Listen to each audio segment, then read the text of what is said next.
में है, इसकी वजह से दिशा सुमेंदा हूँ। और बगल में डॉक्टर राजेंद्र प्रसाद घाट, हमारे देश के प्रथम राष्ट्रपति के नाम से इस घाट का नाम राजेंद्र प्रसाद पड़ा।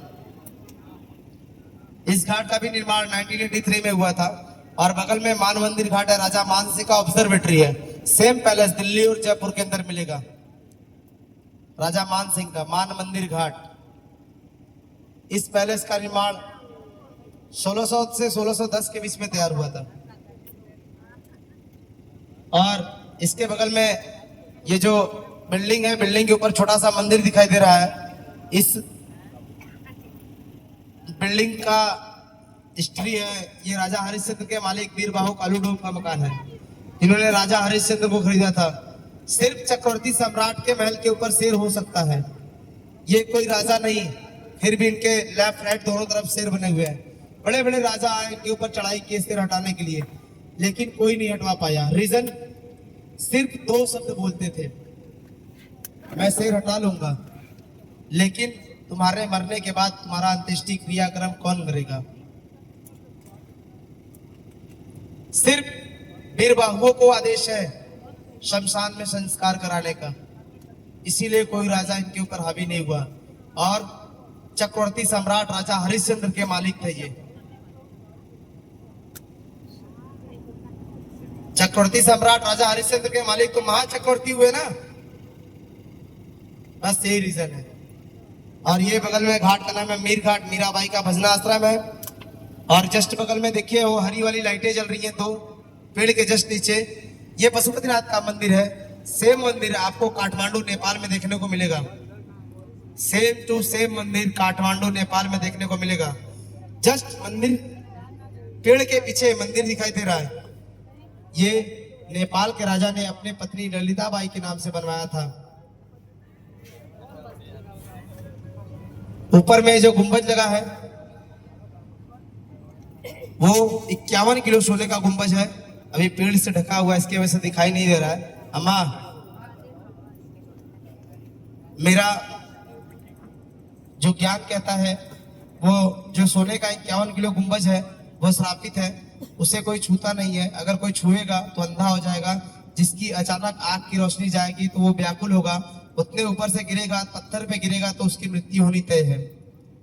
और मेरा अपना मानना है कि हम इंसानों को भगवान दिखे या ना दिखे, जानवरों पशु पक्षी चिड़ियों को दिखाई देते हैं, तभी तो हमें पता है वो सोना श्रापित है, हम नहीं छू सकते।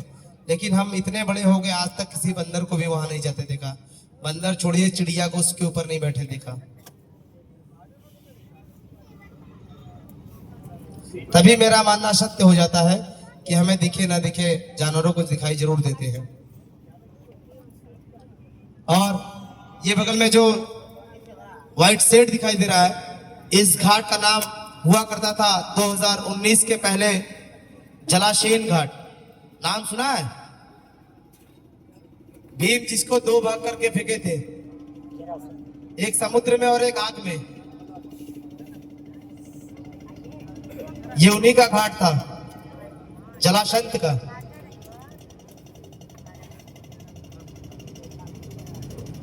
माननीय प्रधानमंत्री श्री नरेंद्र मोदी जी 2019 में उनके महल को तोड़ के काशी विश्वनाथ कॉरिडोर गंगा द्वार सुगम दर्शन का व्यवस्था करवाएं, काशी विश्वनाथ कॉरिडोर का गंगा द्वार का निर्माण कराएं। 19 से 22 के बीच में यह मंदिर का कॉरिडोर बन के तैयार हुआ। ये वही काशी विश्वनाथ मंदिर है जो अहिल्याबाई होलकर मुगलों 1776 में ज्योतिर्लिंग को स्थापित किया। पंजाब के राजा राजा रणजीत सिंह लगभग 1983 में सोने का मंदिर बनवाया। और हमारे देश के बहुत ही काबिल होनहार प्रधानमंत्री नरेंद्र मोदी ने 19 से लेकर 22 के बीच में काशी विश्वनाथ का। जब हम छोटे थे, जब हमें कभी मंदिर जाना होता था तो गलियों से होके जाते थे, और आज जो यात्री आते हैं सीधे मंदिर जाते हैं, कोई गली नहीं, कोई भटकने का व्यवस्था नहीं। और बगल में मणिकर्णिका, यह है काशी का महाश्मशान। मणिकर्णिका के बारे में बता देते हैं, ध्यानपूर्वक समझ लीजिए। काशी का महाश्मशान मणिकर्णिका विश्व का सबसे बड़ा श्मशान माना जाना चाहिए। क्यों? इस घाट का नाम मणिकर्णिका क्यों पड़ा? शंकर भगवान का सबसे प्रिय शहर काशी, इसी शहर में शंकर भगवान सती को खोने के बाद सती को पार्वती के रूप में इसी शहर में इंतजार किए और इसी शहर में उनको पार्वती का सती को पार्वती के रूप में प्राप्ति हुई। तत्पश्चात जब उन्हें सती को पार्वती के रूप में प्राप्ति हुई तो यहाँ बस मणिकर्णिका से आगे हम नहीं जाएंगे। ड्रॉप कर दे ना बताए, स्टार्ट करवाओ, चलो चलो।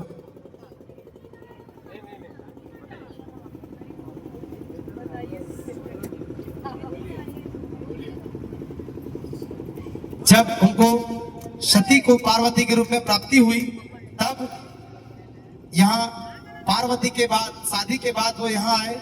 शिव माता पार्वती का मायका यही है, शिव का ससुराल काशी ही है। जब यहाँ आए तो यही माता पार्वती रुकी, कोई सरोवर कोई नदी नहीं था, तब यही विश्राम किए। विश्राम करने के बाद सूर्योदय हुआ, माता पार्वती बोली हमें स्नान करना है। अब शंकर भगवान बड़े व्याकुल, अब करे तो करे क्या। शंकर भगवान ने अपने त्रिशूल से एक सरोवर का निर्माण किया और उसमें ब्रह्मा के कमंडल से ब्रह्मा को आदेश दिया कि इसमें 5 नदियों को स्थापित किया जाए। तो 5 नदियां गंगा, यमुना, सरस्वती, किरणा और पापा को स्थापित किया गया। उसमें स्नान किए तो शिव के मस्तक का मणि और माता पार्वती की कान की कड़ी का स्नान करने के दौरान गिर गया, ढूंढने से नहीं मिला, तभी इस घाट का नाम मणिकर्णिका घाट पड़ा।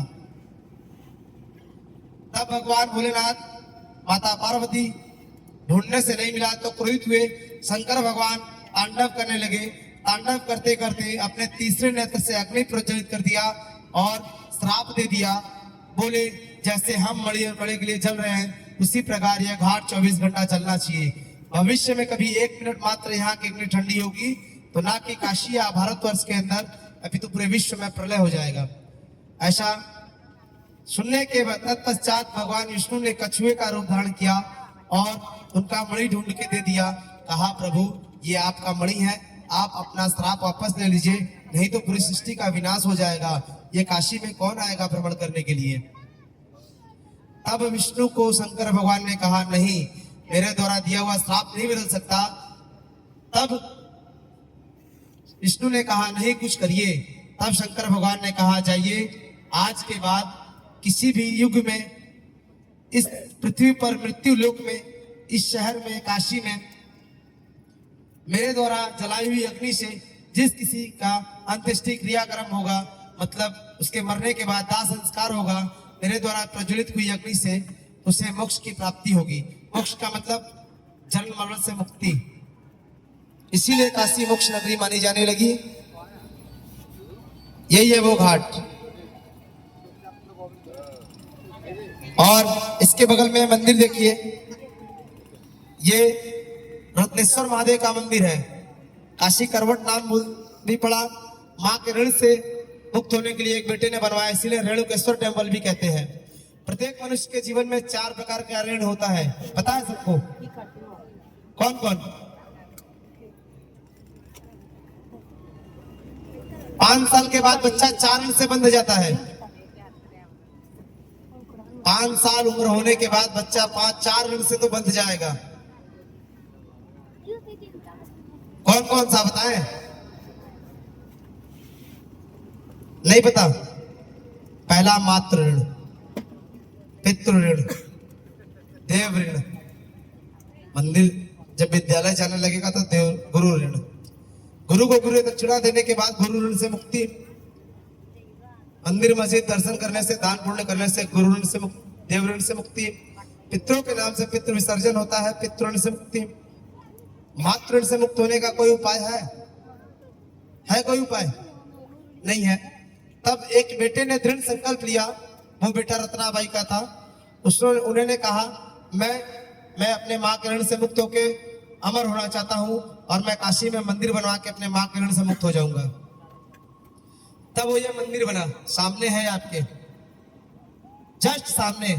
माँ के ऋण से मुक्त होने के लिए मंदिर बनवाया और माँ से जाके कहा, माँ मैं तेरे लिए काशी में मंदिर बनवाया हूँ तेरे ऋण से मुक्त होने के लिए। अगर तू उसमें पूजा पाठ कर लेगी, मंदिर को कुछ नहीं होगा तो मैं समझूंगा कि मैं तेरे ऋण से मुक्त हो गया।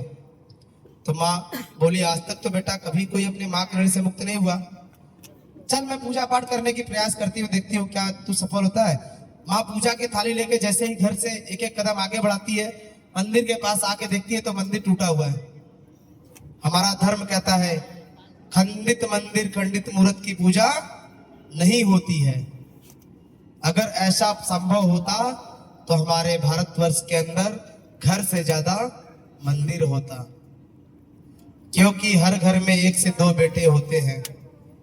सब चाहते मैं अपने माँ के ऋण से मुक्त होकर अमर हो जाऊं। कोई चाहता है मैं मृत्यु को गले लगाऊं? कोई चाहता है मैं मरूं? नहीं चाहता। यही सत्य है।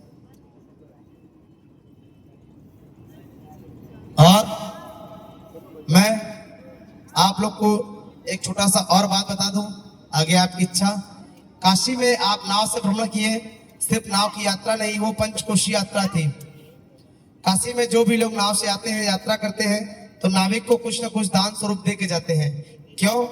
क्योंकि राजा हरिश्चंद्र भगवान राम के पूर्वज थे। भगवान राम को 14 वर्ष का वनवास हुआ तो उनको एक केवट ने दान स्वरूप, केवट ने पार उतारा। तब भगवान राम ने दान स्वरूप अपनी सोने की अंगूठी निकाल के देनी चाहिए, तो केवट ने नहीं लिया। तब सीता माता ने वरदान स्वरूप बोला, जाइए आज के बाद कोई भी नाविक किसी यात्री को नाव से यात्रा कराएगा तो यात्रा के दौरान नाविक नाव के किराए के उपरांत दान स्वरूप, गुप्त दान स्वरूप कुछ नहीं देंगे तो उनके नाव के यात्रा का कोई फल नहीं रहता है। आप लोग भगवान है, भगवान राम स्वरूप, हम केवट। आप लोग अपने अपने हाथ से भगवान राम स्वरूप जो भी दान करना चाहते हैं, हम छोटे भाई को भेज रहे हैं, अपने अपने हाथ से मुट्ठी बांध के दे दीजिए। क्योंकि मैं ये नहीं चाहता कि अपने पुण्य हमें छोड़ के आप जाएं।